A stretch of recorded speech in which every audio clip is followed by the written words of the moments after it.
भगवान की। शासनपति भगवान महावीर स्वामी की। परम गुरु तपस्वी स्वामी श्री निहाल जी महाराज। परम सरलात्मा दादा गुरुदेव श्री खूबचंद जी महाराज। संघ संरक्षक बहुसूत्र पूज्य गुरुदेव श्री फूलचंद जी महाराज। उत्तर भारतीय प्रवर्तक शासन सूर्य पूज्य गुरुदेव श्री शांति स्वरूप जी महाराज। श्रवण संज्ञ सलाहकार भीष्म पितामह राज ऋषि पूज्य गुरुदेव श्री सुमति प्रकाश जी महाराज की जय।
जीवन त्याग भरा कंचन से भी है खरा। बहती करुणा की धार तुम तो मेरे प्रभुवर हो। तुम ही तो मेरे गुरुवर हो। मैं आया तेरे द्वार सुन ले तो मेरी पुकार। मैं आया तेरे द्वार सुन ले तो मेरी पुकार। कर दो मेरा उद्धार तुम तो मेरे जिनवर हो। तुम ही तो मेरे प्रभुवर हो। तुम ही तो मेरे गुरुवर हो। 184 से हारा न कोई मिला किनारा। मैं मैंने ढूंढी दुनिया सारी, अब तेरे द्वारे आया। 184 से हारा, ना कोई मिला किनारा। मैंने ढूंढी दुनिया सारी, अब तेरे द्वारे आया। तेरी सूरत तेरी मूरत, तेरी सूरत तेरी मूरत, मैं देखूं बार बार। जीवन त्याग भरा, कंचन से भी है खरा। बहती करुणा की धार, तुम तो मेरे प्रभुवर हो। तुम ही तो मेरे जिनवर हो। बनु चरण कमल का तेरा, जीवन का लक्ष्य है मेरा।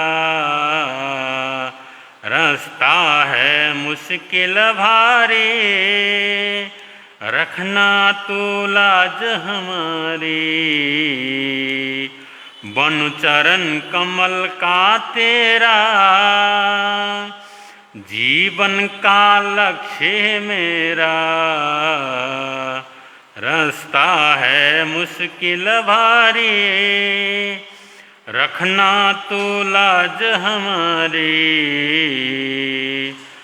पत्थर को तूने छूकर, पत्थर को तूने छूकर, सोने में बदल दिया। जीवन त्याग भरा, कंचन से भी है खरा। बहती करुणा की धार, तुम तो मेरे प्रभुवर हो। तुम ही तो मेरे जिनवर हो।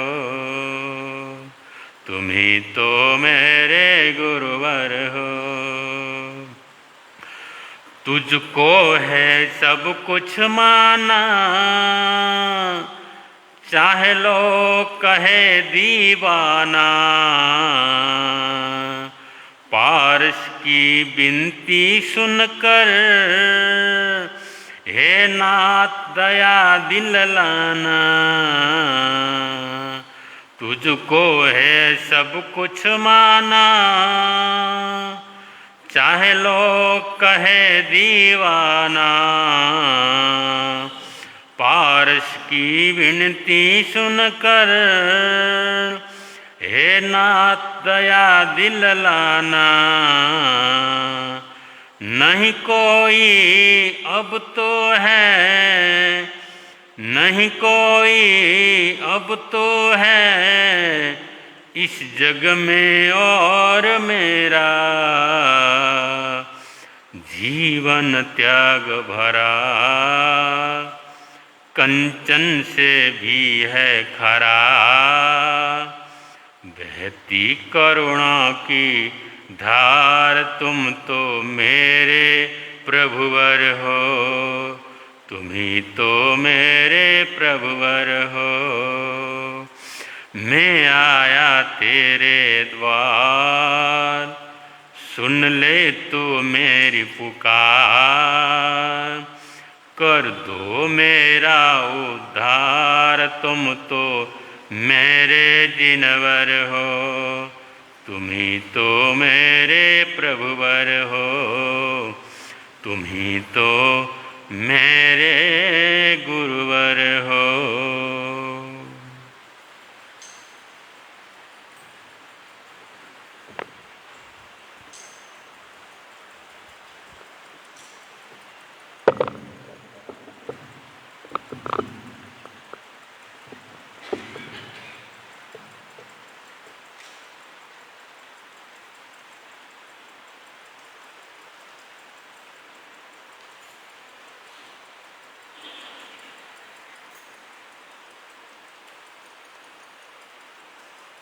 धम्मो मंगलमुखिता अहिंसा संयमो तवो देवा वितं न मन्सन्ति जसा धम्मे संयमणो दुनिया के चराचर जीवों पर कर्मों ने जाल बिछाया है। क्या साधु गृहस्थ क्या बाल वृद्ध बस कोई न बचने अति शुभ कर्मों के आने से संतों का समागम मिलता है। जिन वाणी श्रवण करने से दुख जन्म मरण का मिटता है समय नदी की धार की जिसमें सब बह है समय बड़ा तूफान प्रबल पर्वत झुक जाया करते हैं। अक्सर दुनिया के लोग समय में चक्कर खाया लेकिन कुछ ऐसे होते जो इतिहास बनाया करते हैं।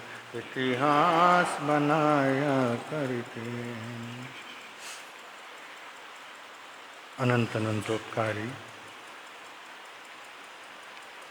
त्रैलोक्यनाथ शासन के महाप्राण श्रमण भगवान महावीर स्वामी को स्मरण करते हुए आचार्य भगवान एवं आराध्य गुरुदेव के चरणों में वंदना।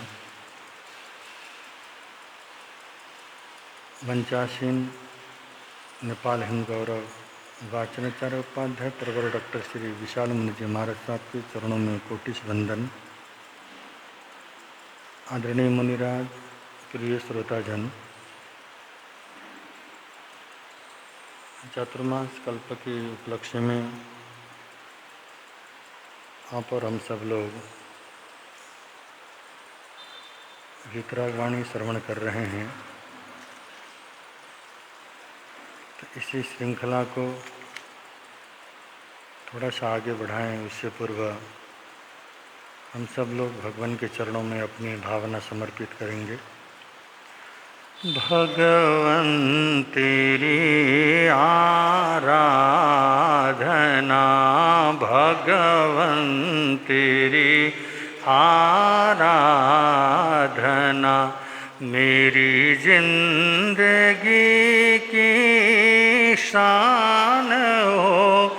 मुझे यही वरदान दो, मुझे यही वर। मेरी आत्मा बलवान हो, भगवन तेरी आराधना, भगवन तेरी। पथ में हजारों विघ्न भी आए डिगाने जो अगर, पथ में हजारों विघ्न भी आए डिगाने जो अगर, चाहे सामने शैतान हो, चाहे शैतान हो, न भी कुर्बान हो, भगवन तेरी आराधना, भगवन तेरी। पथ में हजारों विघ्न भी आए डिगाने जो अगर पथ में हजारों विघ्न भी आए डिगाने जो अगर चाहे सामने शैतान चाहे सामने शैतान मेरे प्राण भी कुर्बान हो भगवन तेरी आराधना भगवन तेरी आराधना।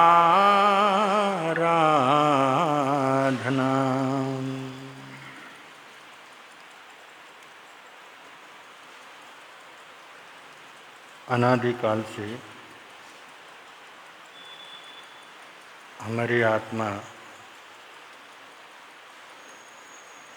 कसायों से कसती हुई आई है। आत्मा के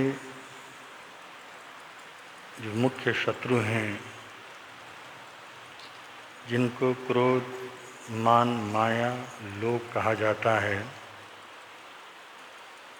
इनको एक शब्द में कसाय बोल कर के भगवान ने हमें समझाया। जो हमारी आत्मा को कसते हैं, हमारी आत्मा को बंदी बनाए हुए हैं।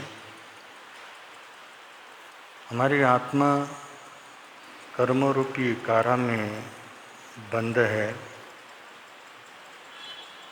इनमें जो दूसरे नंबर का कषाय है, इसको अहंकार कहते हैं। अहम जिसको बोला जाता है, ये अहंकार, इसको समझना बड़ा कठिन होता है। जब हमें क्रोध आता है तो जिसको क्रोध आता है उसको भी पता होता है और उसके आसपास के लोगों को भी पता चल जाता है कि सामने वाला व्यक्ति क्रोधित हो रहा है। और मायाचारी का भी पता चलता है कुछ समय के बाद, क्योंकि कुछ समय तक तो हम छल कपट से सामने वाले व्यक्ति को, ये सामने वाले व्यक्ति के आँखों में धूल झोंक सकते हैं, परंतु सच्चाई का जब पता चलता है तब बंधु हमको ये ज्ञान हो जाता है कि सामने वाला व्यक्ति मेरे साथ कौन सा व्यवहार कर रहा है। तो मायाचारी का ज्ञान भी हमें चल जाता है, पता लग जाता है। और इसी तरह से लोभ का भी हमको ज्ञान हो जाता है। परंतु एक कषाय है जिसको मद बोलते हैं, अहंकार कहा जाता है, इसका पता चलता नहीं है। ये जब अहंकार हमारे को अपना बंदी बना लेता है, अहंकार एक ऐसी कारा है जिसमें मनुष्य बंदी बन गया है। हम सब लोग उसके बंदी हैं। उस कारा को किसी ने बनाया नहीं है। ऐसे किसी अपराधी को बंद करने के लिए तो मोटे मोटे जंजीरों का बंदीगृह बनाया जाता है, परंतु हम ऐसे बंध गए हैं, हम इससे निकलना चाहते हैं, फिर भी हम नहीं निकल पाते। और निकलेंगे हम तब जब हमको ज्ञान होगा, पता चलेगा, क्योंकि अज्ञानता अहंकार का गर्भस्थान है। हमारे अंदर जो अहंकार आता है, मैं की जो भावना आती है, ये हमारी अज्ञानता का ही क्या है, प्रतीक। अज्ञानता जितना सघन होगा उतनी हमारे अंदर अहंकार सघन होगा। अहंकार एक ऐसी चीज़ है कि बंदो उसके लिए कोई चीज़ का होना आवश्यक नहीं है कि किसी के पास धन है तो धन का अहंकार करता है, कोई रूप का अहंकार करता है, कोई ज्ञान का अहंकार करता है, तप का अहंकार हो जाता है। तो ऐसे अनेक 8 प्रकार के जो मद हैं, 8 प्रकार के जो ये मद कषाय हैं, बंधु इसके लिए कुछ होना जरूरी नहीं होता है। एक व्यक्ति प्रचुर धन संपत्ति कमाता है, धन को इकट्ठा करता है और वो अपने अहंकार में झूम रहा है, परंतु एक वो भी व्यक्ति है जो अपने धन दौलत को त्याग करके अपने अहंकार को भोजन दे रहा होता है। त्याग का भी एक प्रकार का अहंकार होता है। तो इसका मतलब ये मत समझना कि हमारे पास कुछ है और उसके कारण हमारे भीतर में अहंकार आ रहा है। न होने का भी कभी कभी हमारे अंदर अहंकार आता है। मैं तो ऐसा हूँ नहीं, मैं तो ऐसा कभी करता नहीं, मेरे से तो कभी होता नहीं। मतलब जो मैंपन आता है ये भी अहंकार का ही क्या एक प्रकार का रूप होता है। तो इसलिए इसका जानना इसको जानना बड़ा कठिन होता है। आज हमारे पास ऐसी कौन सी वस्तु है जिसको पाने के बाद हम अहंकार कर सकते हैं? ऐसा कोई चीज़ है ऐसी? कोई भी चीज़ नहीं है। हमारे पास धन है, धन का अहंकार आज करोगे कल वो धन क्या हो जाएगा? समाप्त हो जाएगा। कल ही आप लोग प्रवचन श्रवण कर रहे थे, वाचनाचार्य जी प्रवर के मुखारविंद से हम जो कल प्रवचन कर रहे थे, अनित्य की बात हम सुन रहे थे। हम लोग अनित्य पर भी अहंकार करने वाला अज्ञानी होता है। अनित्य पर अहंकार जो करता है वो अज्ञानी। अरे बाबा ये आज है कल नहीं होगा। यहाँ तक कि हमारा शरीर भी आज है कल नहीं होगा, क्योंकि शरीर के बदलती हुई इस अवस्था को हम स्वयं देख रहे हैं। अगर अनुभव करने की दृष्टि आ जाए, ज्ञान आ जाए, होश आ जाए, तो बंधु हमारे प्रत्येक क्षण हमारा शरीर ही तो बदल रहा है। ये भी अनित्य है। भगवान ने कहा सिर्फ एक ही चीज संसार में नित्य है, वो है आत्मा। और शरीर तो हमारा क्या करता है? प्रत्येक क्षण बदलता रहता है। और हमारे बाल कब पक गए हमको खुद को नहीं पता है। बचपन से जवानी कब आई, कौन सी ऐसी तिथि थी, कौन सा ऐसा मुहूर्त था, कौन सा ऐसा दिन था जिस दिन हमने बचपना से जवानी में प्रवेश किया और जवानी से बुढ़ापा आया? नहीं। प्रत्येक क्षण हमारा शरीर बदल रहा है और इतनी शीघ्रता से ये शरीर का बदलाव हो रहा है कि हमको ज्ञान नहीं है। इसलिए बंधु कहते हैं संसार का हर चीज क्या है? अनित्य है। और इस अनित्य पर अहंकार करने वाला व्यक्ति अज्ञानी होता है। आज देखना, आज हम अहंकार किए जा रहे हैं। कोई रूप का अहंकार करता है, कोई बल का अहंकार करता है, कोई तप का अहंकार करता है, कोई ज्ञान का अहंकार करता है। हर चीज का हमने क्या कर दिया है? अहंकार किया है। तो बंधु ऐसे में भगवान महावीर से लेके अनेक जो प्रबुद्ध जन हैं उन्होंने बंधु उनको कभी अहंकार छू ना सका। हम उन पर अहंकार खोज नहीं सकते। आखिर उन पर अहंकार छू नहीं सका या उन पर अहंकार नहीं था, तो इसका मतलब ये मत समझ लेना अहंकार करने वाली वस्तु उनके पास नहीं थी। ये मत समझना कि उनके पास अहंकार करने वाली जैसी कोई चीज नहीं थी, इसलिए महापुरुषों ने क्या किया? अहंकार नहीं किया। परंतु महापुरुषों को इतना ज्ञान जरूर हो गया है, संसार में कोई भी ऐसी वस्तु नहीं है जिसका अहंकार किया जा सकता है।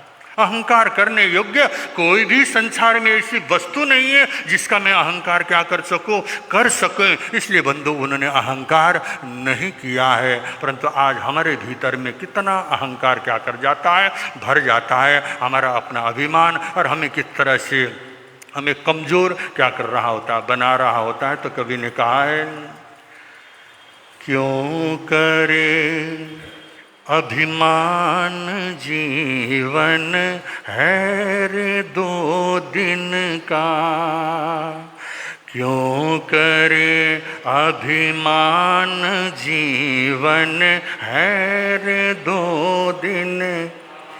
एक हवा के झोंके से उड़ जाए रे ज्यों तिनका, क्यों करे अभिमान जीवन है रे। लाखों आए और चले गए, कुछ न रह पाया, कुछ न रह पाया।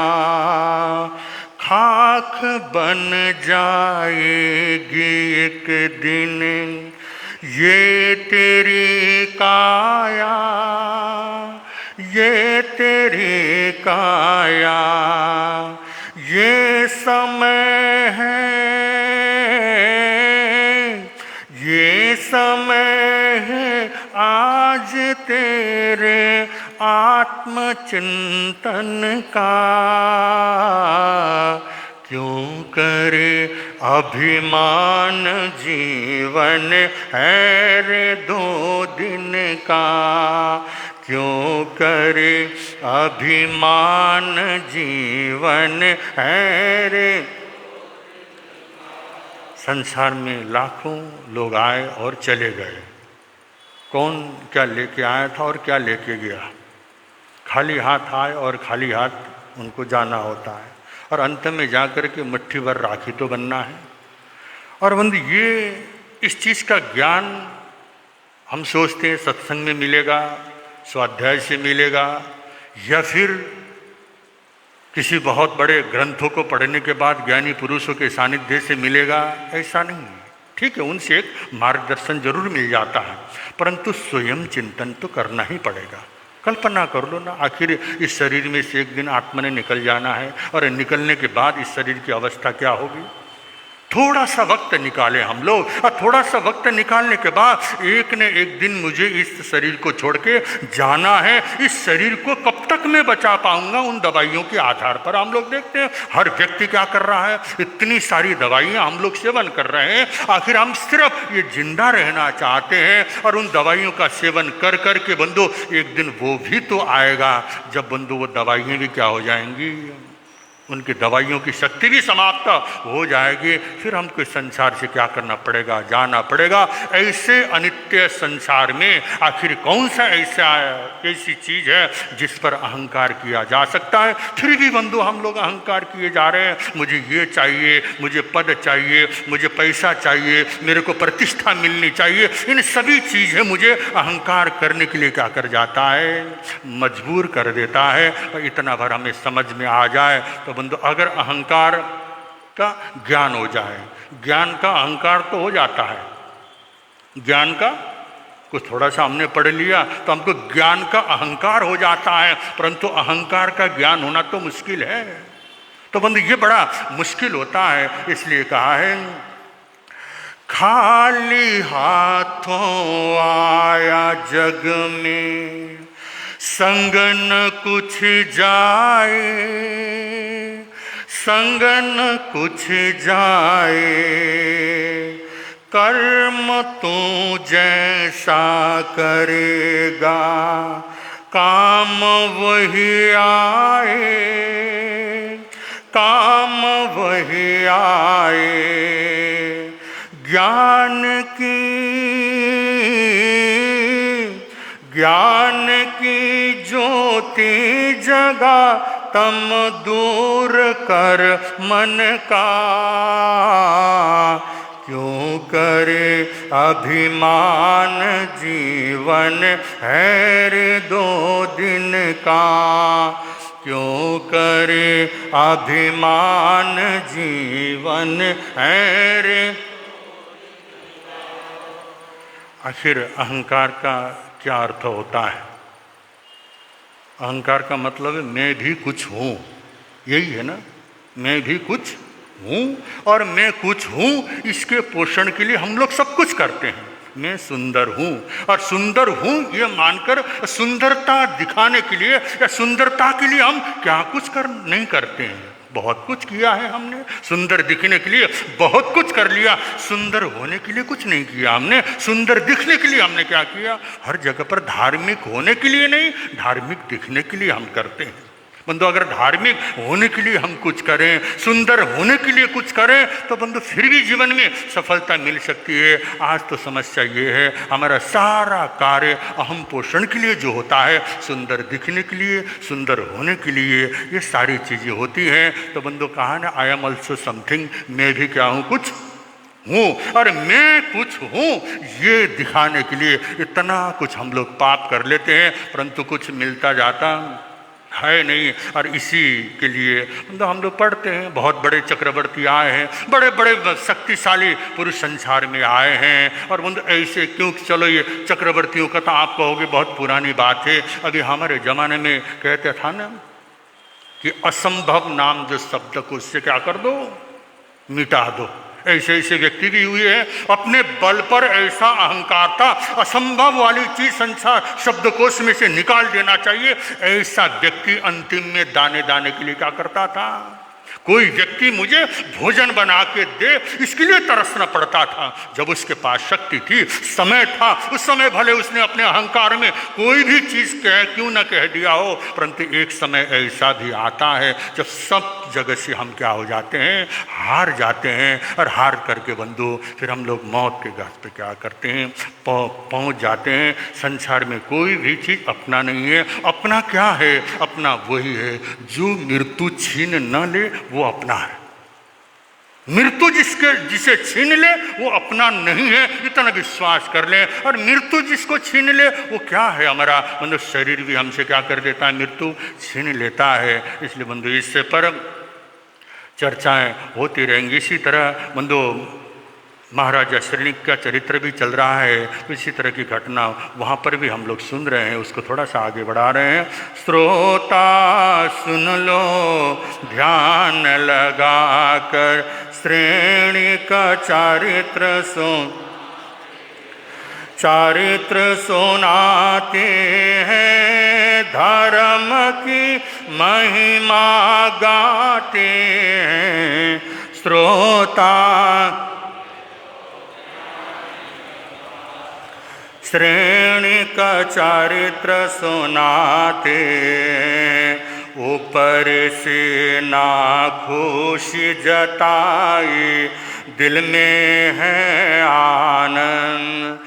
राजा सोचे मेरे कुल का एक यही है चंद, श्रोता सुन लो ध्यान लगा कर, श्रेणिक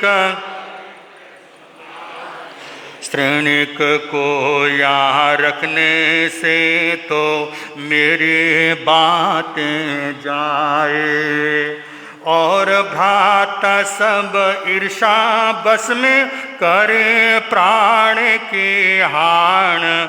श्रोता सुन लो ध्यान लगा कर,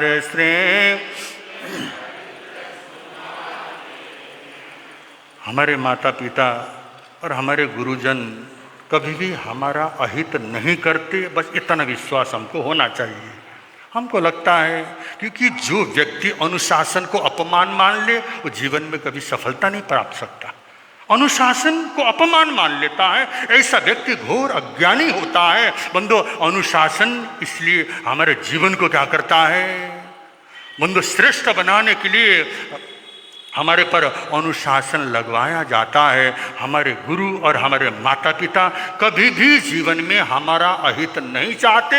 इस बात का हमको क्या कर लेना चाहिए, आंख मूंद कर विश्वास कर लेना चाहिए। अब हम यहाँ पर जो घटना सुन रहे हैं, महाराजा प्रसेनजीत भले ही बंधु उन्होंने वचन दिया है, उन वचन के लिए उनको कुछ करना भी पड़ रहा है, परंतु अंतर आत्मा में उनको खुशी जरूर मिल रही है। मेरा बेटा है जिसके पास इतना बुद्धि है और हर कार्य में ये बड़ा सफल है, और मुझे मेरी गलती के लिए कुछ करना भले ही पड़े, परंतु ये मेरा जो बेटा है निश्चित रूप में भविष्य में तो क्या करेगा, यही यहाँ का राज्य की व्यवस्था को आगे बढ़ाएगा। ये पता था। ऊपर से उन्होंने क्या कर दी, नाखुशी दिखाई, ऊपर से नाराजगी दिखाई, परंतु उनका मन क्या कर रहा था, खुश हो रहा था, उनका मन प्रसन्न हो रहा था। इसी तरह से हमारे भी क्या होते हैं, माता पिता बंदो किसी बच्चे को आगे बढ़ते हुए देख कर के ईर्ष्या नहीं करते, वही तो एक संबंध होता है। कभी गुरु अपने शिष्य पर ईर्ष्या नहीं करता है, परंतु भले ही गो शिष्य को ज्ञान न हो, भले ही बच्चों को ये ज्ञान न हो कि उनको तो ये लगता है कि मेरे माता पिता मेरा क्या चाहते हैं, मेरी खुशी में शामिल होना नहीं चाहते। उसको पता क्या होता है बंधु, जब 10-12 साल तक होता है तब तो हमारा 15 साल तक ये समझ लो सोचता है मेरे माँ बाप से बढ़कर संसार में कोई होशियार और ज्ञानवान नहीं है।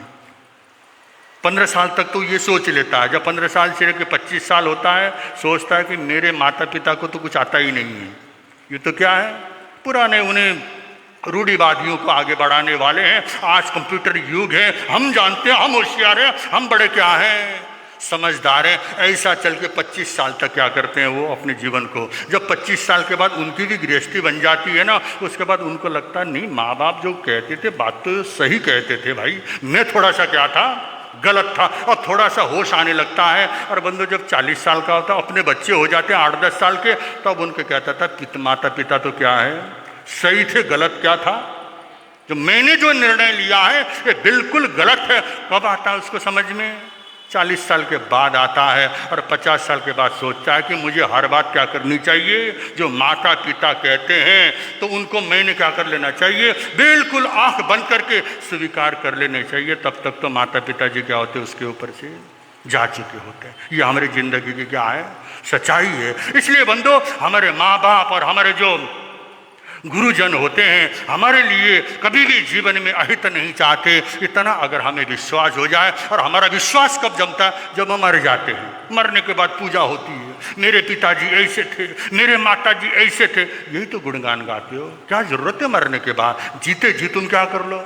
आज हम देखते हैं हमारे पिताजी इतने अच्छे थे, कभी रात को नहीं खाते थे, हमारी माताजी रोज 5 सामाई करती थी, तू क्या करता है, तो साल में 5 सामाई नहीं करता। और माता पिता के नाम से, दादा दादी के नाम से अपने को क्या करना चाहता है, धार्मिक दिखाने की कोशिश करते हैं हम लोग। बंदो हमारे पास है तो कुछ नहीं, अपने लिए अपने बारे में कहने को जब कुछ नहीं होता है तो परिवार और आसपास के लोगों को क्या कर लेता है, मेरे माता पिता ऐसे थे, मेरे दादा दादी ऐसे थे। इसलिए ज्ञानी पुरुष कहते हैं माता पिता दादा दादी गुरुजन जो उन्होंने किया है ना, वो उनके साथ चला गया है। तुम कितना करते हो मूल्य इस बात का है, हम क्या करते हैं, हम कितना करते हैं, मूल्य तो क्या होता है, इस बात का होता है। इसलिए हमारे अपने जिस्त जन हैं, जो हमारे गुरुजन हैं, उन पर हमारा विश्वास हो जाए। पर ये तो कौन जान सकता है, जिसके पास ज्ञान हो वही जान सकता। और यहाँ भी देखो ऊपर से भले ही नाखुशी है, प्रसन्नजित महाराजा को हो सकता है श्रेणिक राजकुमार भी ये समझ गए कि पिताजी मेरे विरोध में क्या कर रहे हैं, खड़े हो गए हैं, ऐसा उसको लगा हो। परंतु देखने वाले व्यक्ति को भी लग रहा था, परंतु अंदर से तो क्या थे, खुश थे। और पूरा साथ साथ में उन्होंने ये सोचा कि अगर श्रेणिक यहाँ रहा तो इसके जितने भी भाई हैं ये सारे के सारे भाई क्या हो जाएंगे, इसके साथ ईर्ष्या करने लगे, दुश्मनी होगी। हो सकता है कहीं कोई ऐसी दुर्घटना न घट जाए, क्योंकि बहुसंख्यक समूह उस तरफ है, श्रेणिक की तरफ कोई भी नहीं है, तो कुछ भी हो सकता है। ऐसा उनके मन में भाव आया। और भाव आकर के न चाहते हुए भी अपने मुंह से उन्होंने क्या कर दिया, कठोर शब्द निकाला। और कठोर शब्द निकालते समय उन्होंने कहा, अरे श्रेणिक, क्या इतने बड़े राजमहल में तेरे को और कोई ऐसी चीज अच्छी नहीं मिली, जो एक भों भों करने वाला तेरे को क्या मिला, भंबा मिला। ऐसा कुछ कठोर शब्द उन्होंने कहा। और कहते ही इसी बात को आगे बढ़ाते हुए प्रसन्नजित महाराजा क्या कहते हैं, तो उन्होंने एकदम कठोर शब्द में कहा। और उन्होंने कहा कि ये महाराजा, हे राजकुमार,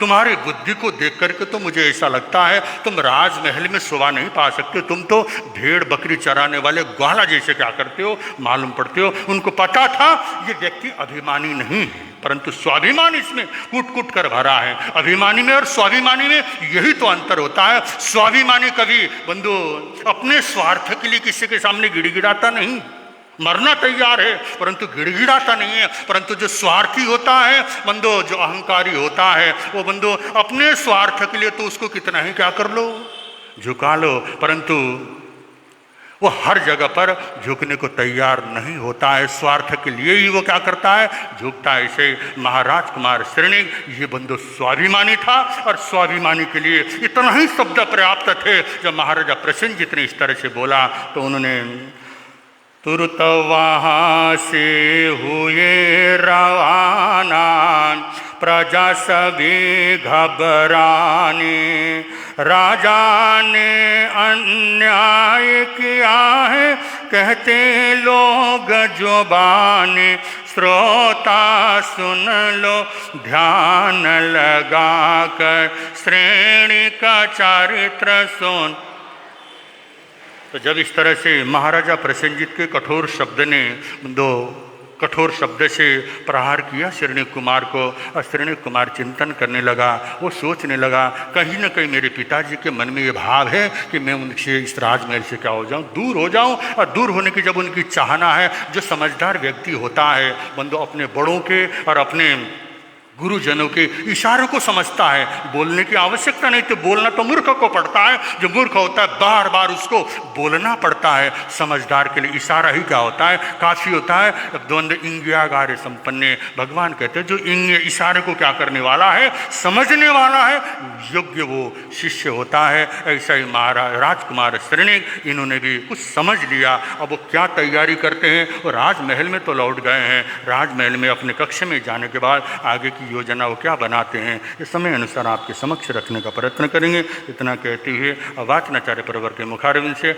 आप और हम सब लोग प्रवचन श्रवण करेंगे। बल शरण भगवान महावीर स्वामी की।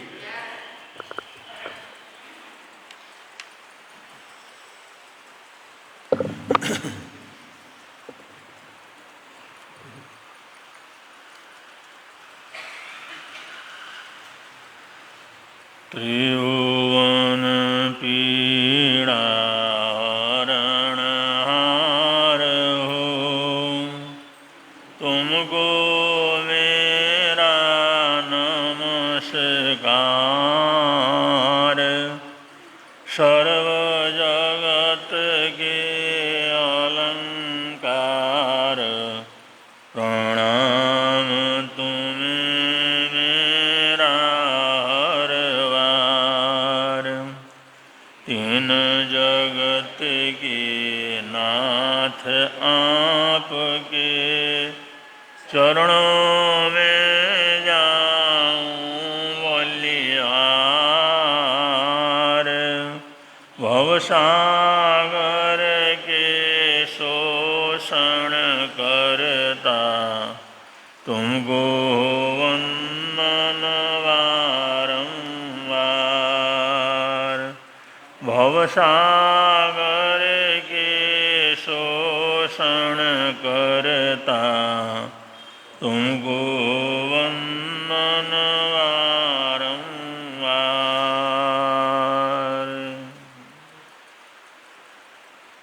चरण करुणान योग के अंदर कहा गया है, तपाचार्य की आराधना करने वाला तपस्वी जो इतने ज्ञानाचार, दर्शनाचार, चरित्राचार से गुजरा हो, वह इस स्थूल शरीर के ऊपर नहीं,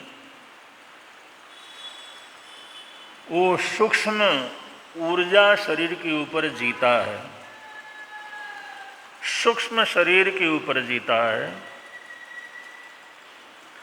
जैसे हम लोग इस स्थूल शरीर के संबंध में बहुत सी जानकारियां रखते हैं, हमने क्या करना है, क्या नहीं करना है, क्या खाना है, क्या नहीं खाना है, क्या चीज़ प्रयोग करना है, क्या नहीं करना है, अगर कोई जहरीली चीज़ अगर खाएंगे तो क्या नुकसान होगा, हम इस शरीर के संबंध में इसकी व्यवस्था के रूप में समझते हैं। कौन कौन से पदार्थ हैं जो इसके नुकसान देने वाले हैं, उनसे बचाव करके रखते हैं।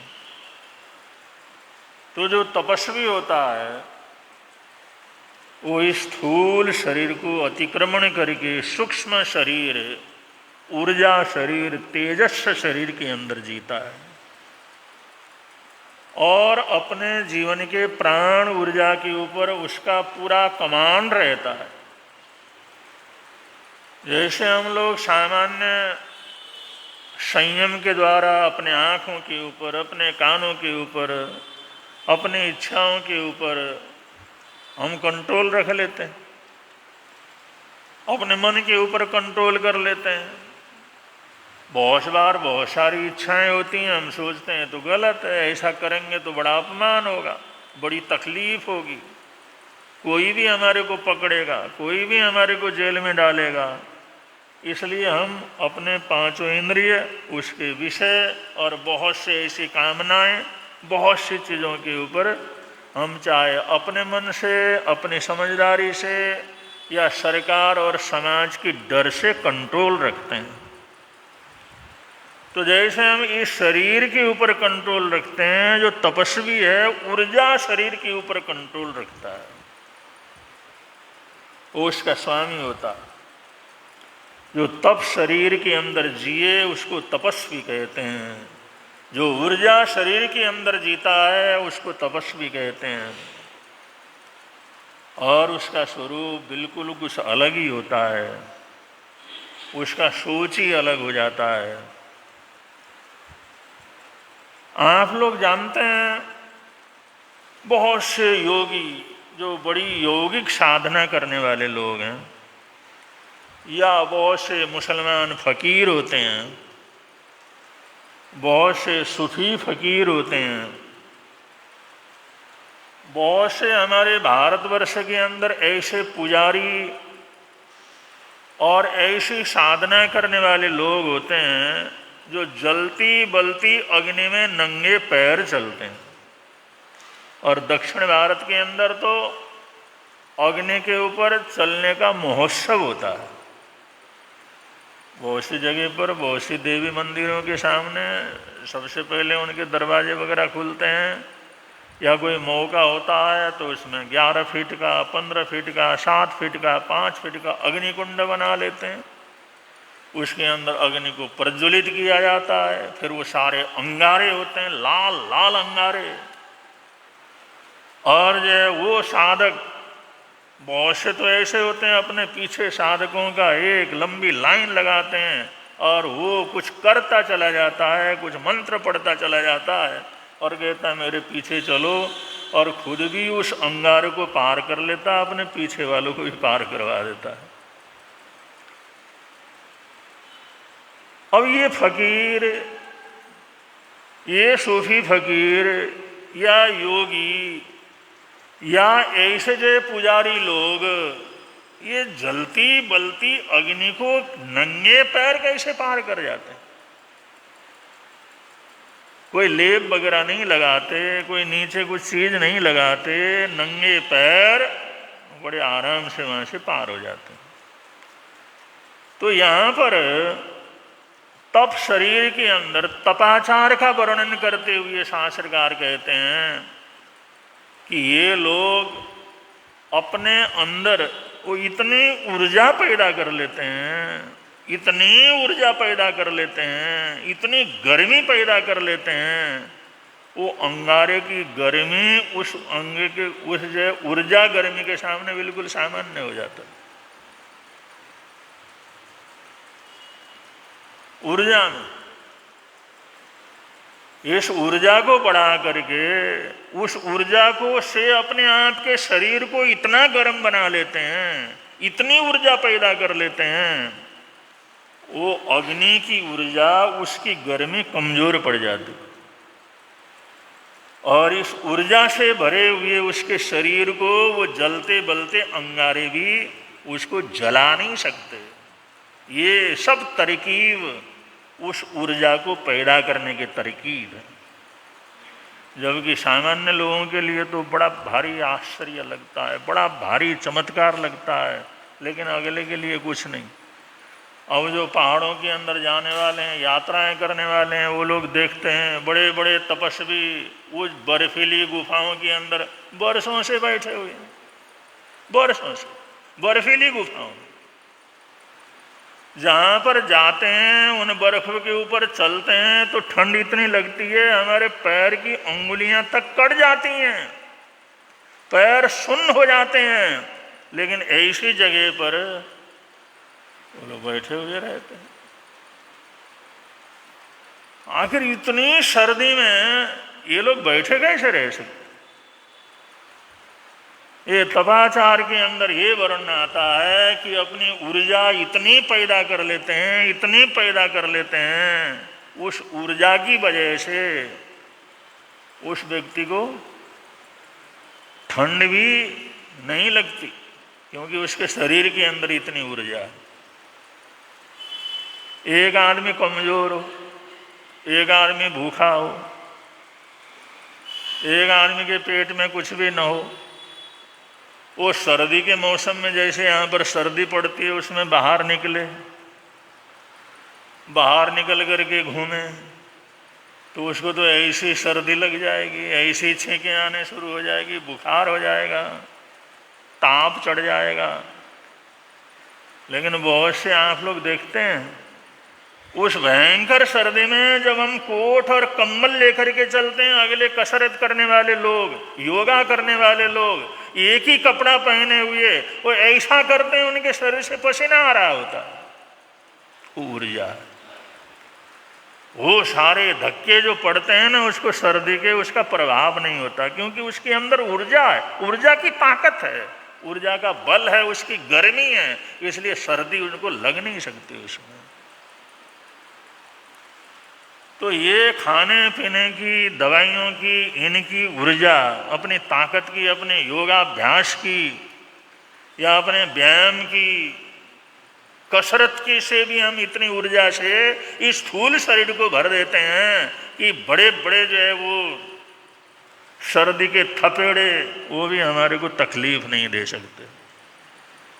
और आंतरिक ऊर्जा शरीर के अंदर इतना ऊर्जा भर देते हैं, इतना ऊर्जा भर देते हैं, वो जलती बलती अग्नि भी उनको जला नहीं सकती।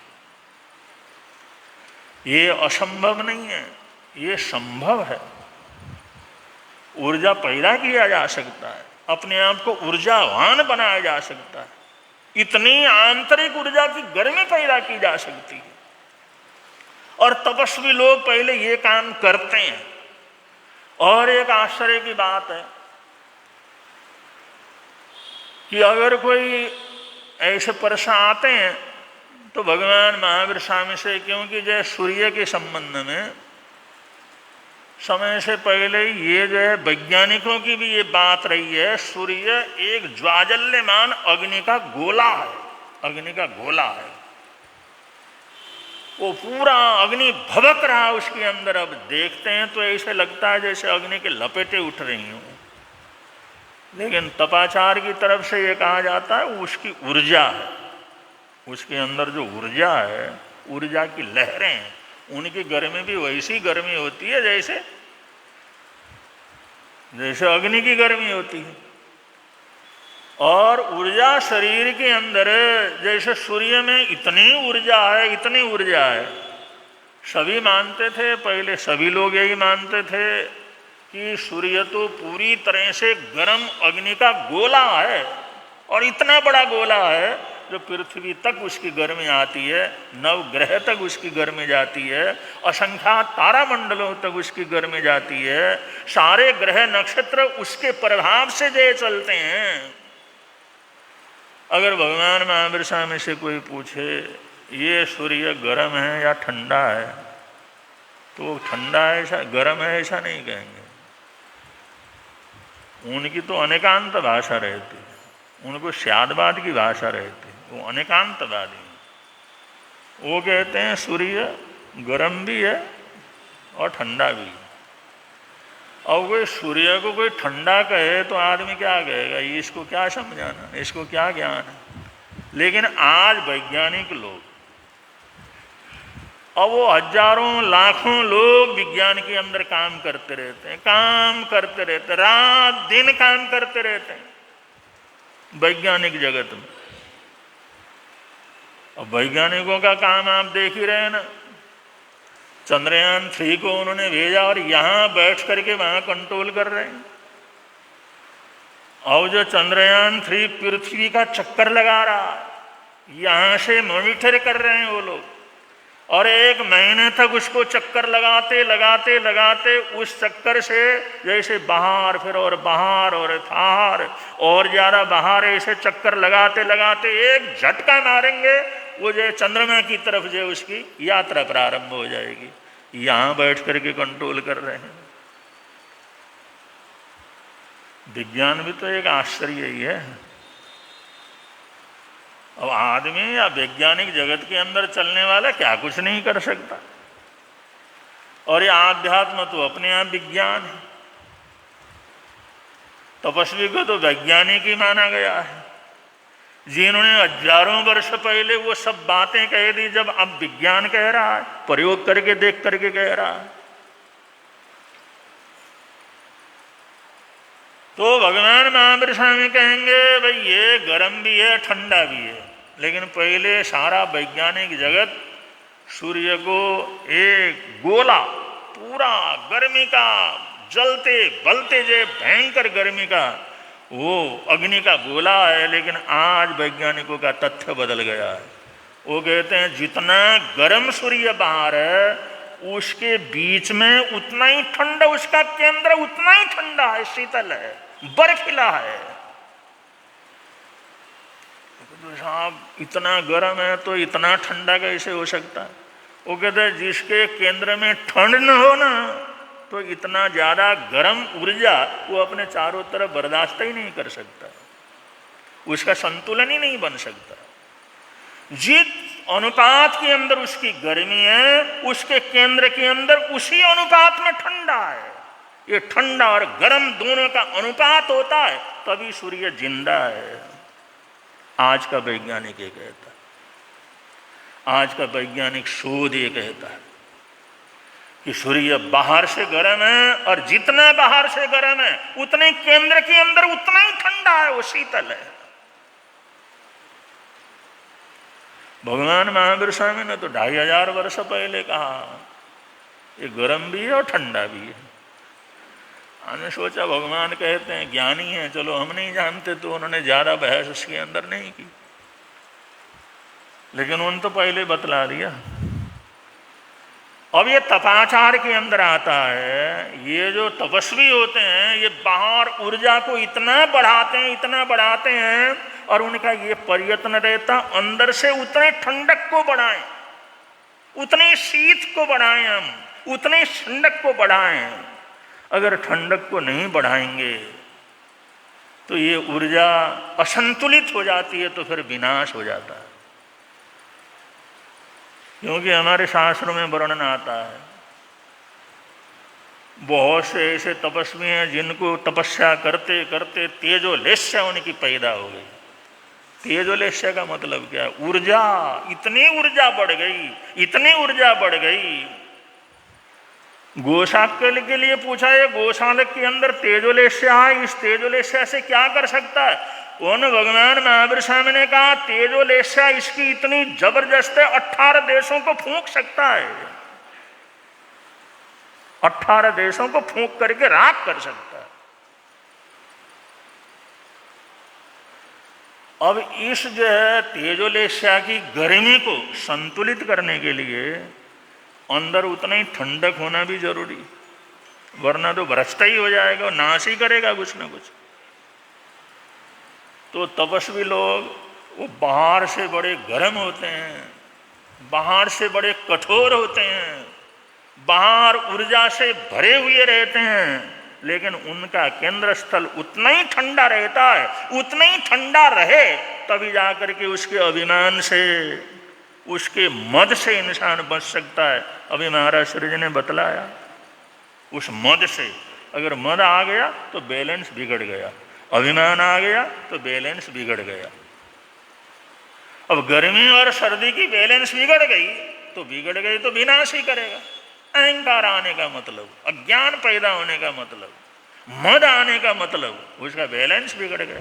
बैलेंस बिगाड़ गया तो किसी न किसी को फूंकेगा। वो अपने गुरु को ही फूंकने के लिए चल पड़ा, मैं उसको ही फूंक करके आता हूँ।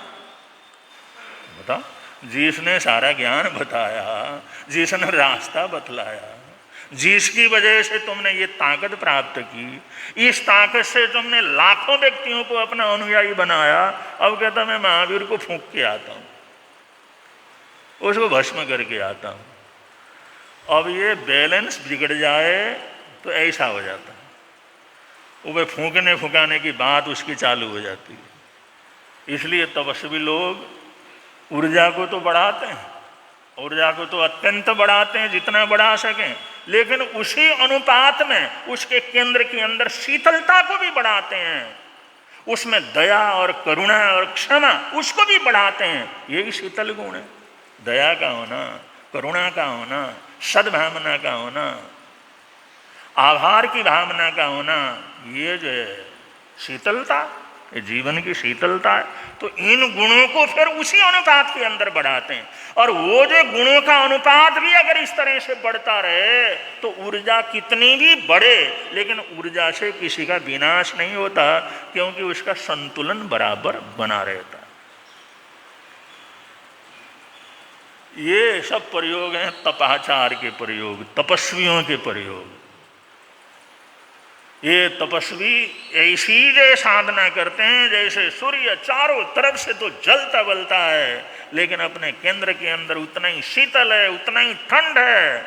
ऐसा ही तपस्वी भी अपने जीवन के अंदर ऊर्जा तो बहुत बढ़ाता है, लेकिन ऊर्जा को संतुलित रखने के लिए अपने अंदर उन गुणों को ऐसा विकसित करता है जिससे उसका संतुलन बना रहे। और ऐसा करने की ताकत पैदा करना, ऊर्जा को पैदा करना, ऊर्जा पैदा करने की शक्ति का होना, ये हमारे देश के, हमारे जीवन के, हमारी संस्कृति की बड़ी पुरानी पद्धतियाँ। तिब्बत की यूनिवर्सिटी, अब तो तिब्बत को तो सारा मिटा ही लिया चीन ने। स्वतंत्र देश था, अद्भुत देश था, और हमारे देश का मित्र देश रहा तिब्बत। तिब्बत की संस्कृति हमारी संस्कृति वैसे मिलती जुलती रही जैसे नेपाल की और भारत की मिलती जुलती है।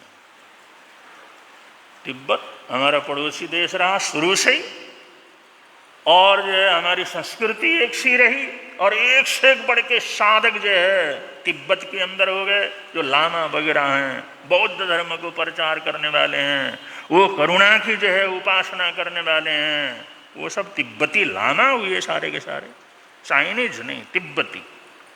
लेकिन चीन ने धीरे धीरे करके उसने तिब्बत को पूरा अपने अंडर कर दिया। अब तिब्बत के अंदर पूरा विनाश कर रहा है, और तिब्बती जो वहाँ के बाशिंदे थे वो सब बाहर भगा दिए, वहाँ आए तो मार मुर करके ख़त्म कर दिया। तो उसका सारा लोकेशन चीन बदल रहा है। लेकिन तिब्बत के अंदर विश्वविद्यालय था, तिब्बत यूनिवर्सिटी के नाम से। जैसे हमारे देश में जो बड़ी बड़ी जो गुरुकुल थे ना, ऐसे तिब्बत यूनिवर्सिटी, उसका हालसा विश्वविद्यालय, और हालसा विश्वविद्यालय के अंदर आयुर्वेद और ये इलाज करने वाले, ये चिकित्सा करने वाले डॉक्टरों को, विद्यार्थियों को तैयार किया जाता था। वहाँ से उपाधि उनको मिलती थी। अगर हालसा यूनिवर्सिटी से किसी ने उपाधि प्राप्त कर ली है तो दुनिया की कोई बीमारी नहीं है जिसका इलाज वो ना कर सकते हैं। तिब्बत यूनिवर्सिटी, हालसा यूनिवर्सिटी ने जिसको चिकित्सक होने की अगर जो दे दी, उसकी पदवी दे दी, उसको डिग्री मिल गई, तो दुनिया के अंदर कहीं पर मार खाने वाला नहीं होता था। और ये परीक्षा कैसे करते थे? सब जो आयुर्वेद वगैरह सब पढ़ाने के बाद वहाँ पर कर गए और अपने शरीर से पसीना निकालो। जब तक बर्फीली रात्रियों के अंदर, बर्फीली हवाओं के बीच में, वो रात के भयंकर ठंड में बैठा हुआ वो विद्यार्थी, वो चिकित्सक जिसने डिग्री प्राप्त करना है, वो अगर पसीना निकाल देता तो पहली कक्षा उसकी हो गई। और जिसने 20-20 बार जो पसीने निकाले, एक बार पसीने से तरबतर हो गया, फिर ठंडे पानी उसके ऊपर डाला गया, ठंडा किया, फिर बैठता है, फिर पसीना निकालता है। ऐसे ऐसे लोग थे 20-20 बार अपने शरीर से पसीना निकाल देते थे। इनको सबसे बड़ी डिग्री मिलती थी। ये हालसा यूनिवर्सिटी से डिग्री प्राप्त किए हुए चिकित्सक हैं। तो उनके लिए दुनिया की बीमारी नहीं रहती थी, कैसी बीमारी तोड़ सकते थे। ये जो पसीना निकालने का अपनी ऊर्जा तुम कैसे पैदा करते हो? अगर तुम खुद ऊर्जा पैदा नहीं कर सकते, खुद विद्युत ऊर्जा पैदा नहीं कर सकते, तो दूसरे को ठीक कैसे करोगे? दूसरे की बीमारी को कैसे फूंकोगे? तो ये परीक्षा देनी पड़ती थी। तो ये तपाचार के प्रयोग, ये तपाचार की पद्धति, ये सब हमारे देश की पुरानी पद्धति है। ये हमारे देश के अंदर जो बड़े बड़े तपस्वी हैं, उन लोगों ने इसका प्रयोग किया है। वो लोग इस भौतिक शरीर के अंदर नहीं, इसके अंदर जो ऊर्जा शरीर है, तप शरीर है, उसके अंदर जीते थे, उसकी व्यवस्था को जानते थे, उसको महातपस्वी कह करके पुकारा जाता था। तो तपाचार का वर्णन चल रहा है, आगे कुछ प्रकरण है, थोड़ा थोड़ा आप लोगों के समक्ष लाने का प्रयत्न करेंगे और आप लोग बराबर उसका लाभ ले रहे हैं। सबको बहुत बहुत साधुवाद, धन्यवाद। बड़े प्रेम से आप लोग बोलेंगे, मिलता है आनंद प्रभु की वाणी से, मिलता है आनंद प्रभु, प्रवर्तक शांति गुरुवर प्यारे, प्रवर्तक शांति गुरु,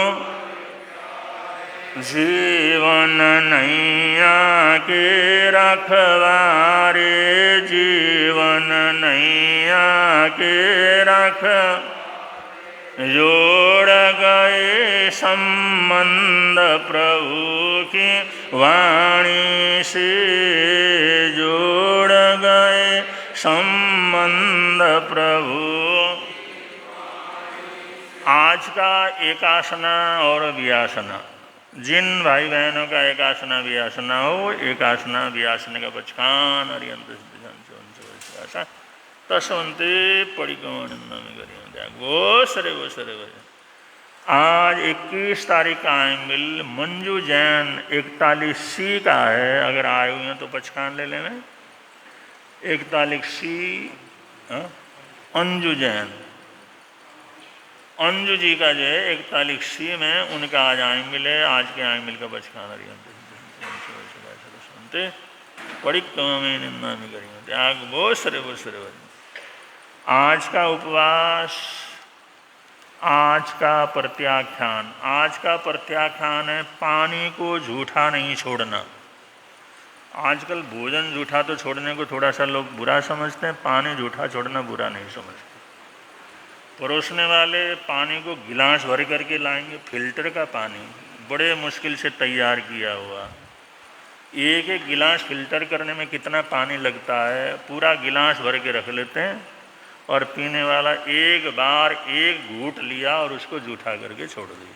कितना बड़ा नुकसान, अपना नुकसान, पैसे का नुकसान, सरकार का नुकसान।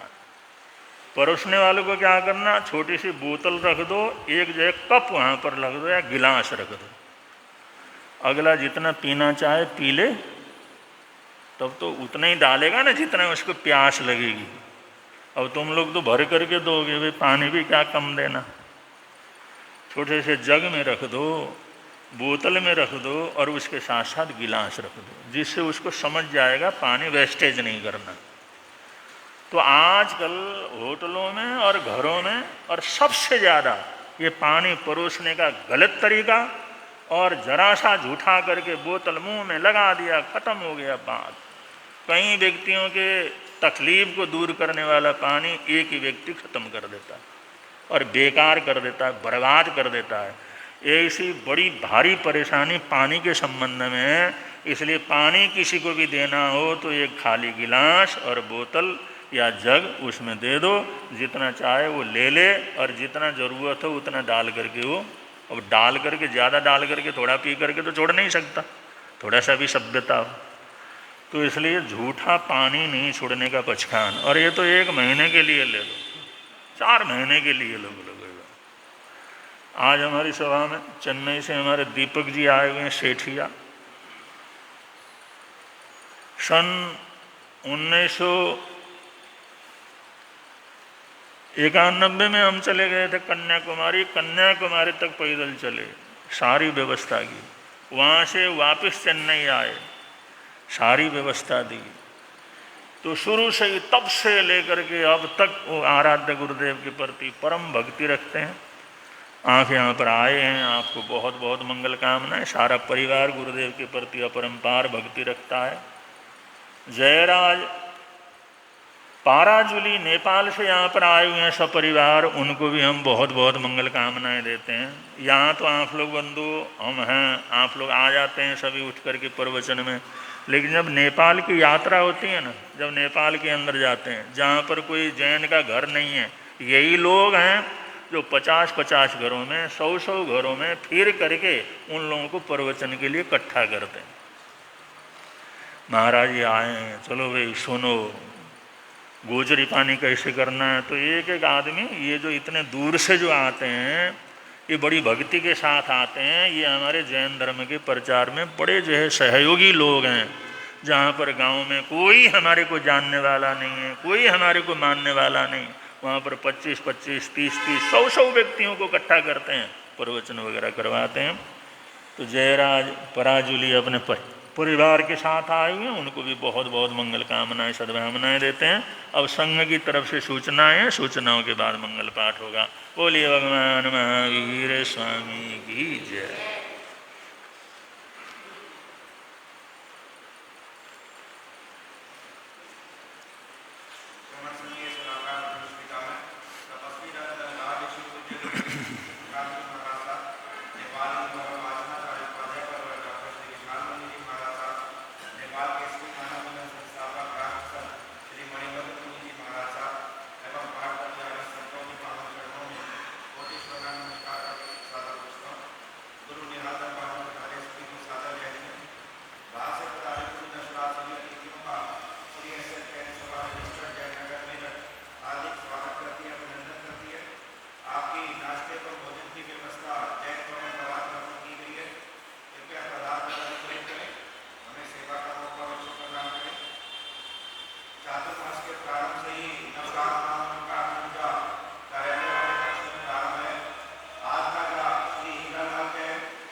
चत्तारि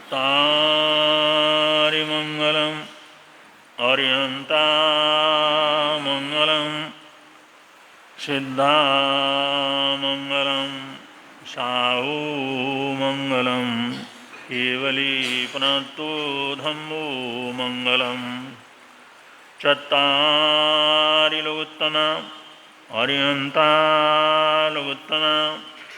सिद्धालोकोत्तमा साहुलोकोत्तमा केवली पुनत्तो धम्मो लोकोत्तमो चत्तारि शरणं प्रवज्यामि अर्हन्ति शरणं प्रवज्यामि सिद्धे शरणं प्रवज्यामि साहु शरणं प्रवज्यामि केवली पुनत्तं धम्मं शरणं प्रवज्यामि ये चार शरण दुख हरण जगत में और न शरण कोई होगा जो भव प्राणी करे आराधन उसका अजर अमर पद होगा उसका सदा ही मंगल